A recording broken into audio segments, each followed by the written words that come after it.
কেন আমার একটা আইডেন্টিটিকে আমার ধ্বংস করতে হবে? কেন প্রশ্ন এটা, যে কেন এটা প্রশ্নের জায়গাটা থেকে? হ্যাঁ, এবং আমি করলাম না, আমি এভাবেই থাকলাম। তো কিছুদিন পরে যেটা হলো, সেকশন ভাগ হলো, উনি আর আমার সেকশনে পড়লেন না। তো এইরকম থেকে শুরু হয়ে আমাদের বিরাট একটা আন্দোলন হলো। আমাদের এক ভাই একটা বড় হসপিটালে ভুল ট্রিটমেন্টে মারা গিয়েছিলেন। তো ওইটার বিরুদ্ধে আমরা ডিপার্টমেন্টে অনেক বড় আন্দোলন করেছি।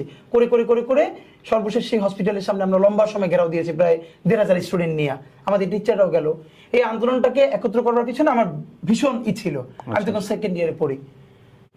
তো মিছিল দিচ্ছি, স্লোগান দিচ্ছি, আমাদের স্যাররা আছে, তখন আমার বড় বড় চুল, পাঞ্জাবি পরি, এভাবেই বড় চুল পাঞ্জাবি পরি। হঠাৎ করে একজন এসে আমার বললো, তোর যেন আর সামনে না দেখি। কে? আমাদের ওখানে ডিপার্টমেন্টেরই একজন বড় ভাই। কেন? আমার শিবির লাগে।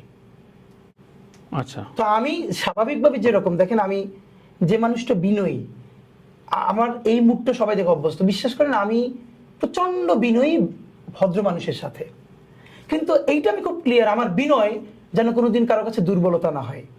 মানে যে অসভ্য, তার সাথে আরো বড় অসভ্য হওয়ার মতো ক্যাপাসিটি আমার আছে, কিন্তু বিনয়ী মানুষের সাথে। তো তারে আমি প্রচন্ড ভাবে প্রতিবাদ করবো, তখন আমার হাতে ফ্রেন্ড ধরে এসে বললো, উনি জিয়া হলের ছাত্রলীগের ভাইস প্রেসিডেন্ট, কিছু বললে তো তুই আর ডিপার্টমেন্টে ঢুকতে পারবি না। আমার মনে আছে, আমার মানে আপনি একটা পোটেনশিয়াল ছেলে যে গ্রো করতেছে, এই আন্দোলনটাকে লিড করে এই পর্যন্ত নিয়ে আসতেছে। আমি স্লোগান দিলে পুরো প্রোগ্রাম চলে, আমি আবার জিমাই যাই, আমার সব ফ্রেন্ডের চলে, তুমি স্লোগান ধরো লম্বা টাইম ধরে।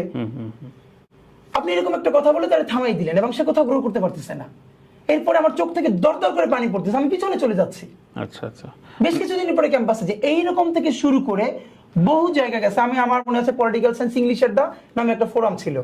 আমি ইংলিশে যেহেতু ভালো বলতাম, আমার টিচার সে আমাকে প্রেসিডেন্ট বানাইতে চাইলো। আচ্ছা। কয়দিন পরে সে আমাকে ডেকে বললো, কিছু মনে করো না, তোমার প্রেসিডেন্ট বানাইলে একটু ঝামেলা। মানে আমার এই অ্যাপিয়ারেন্স সবকিছুতে এই ইচ্ছা স্বাধীনভাবে চলতে পারছে। আমার যেটা মুশকিল হলো, এরপর আমি ইউনিভার্সিটি ছেড়ে দিলাম। এই অর্থে ছেড়ে দিলাম, আমি শুধুই যাওয়া, ক্লাস করা, কোনো মতে পরীক্ষা দেওয়া।